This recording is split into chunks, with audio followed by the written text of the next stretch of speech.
আমি তাকে কথা দিয়েছিলাম সারাটা জীবন তোকে আমি আগলে রাখবো,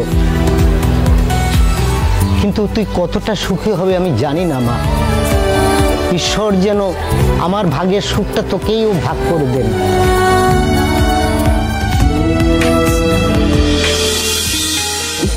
তুমি চিন্তা করো না বাবা, আমি ভালো থাকবো।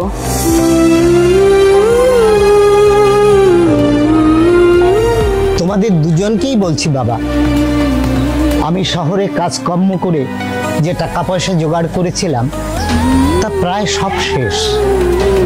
ভেবেছিলাম গ্রামে ফিরে নিজের জমি চাষবাস করে আমার অন্ধ মেয়েটাকে নিয়ে সুখে থাকবো, কিন্তু গ্রামে ফিরে দেখলাম ওই লোকেশ হারামজাদা আমার সমস্ত জমি দখল করে বসে আছে। তাই ভেবেছিলাম ওর বিরুদ্ধে লড়ে ওকে একটা যোগ্য জবাব দেব, কিন্তু আমার মেয়েটা সুখী হলেই আমি সুখী। ভাবছি আজই আমি শহরে ফিরে যেয়ে কোম্পানির কাজে জয়েন করব।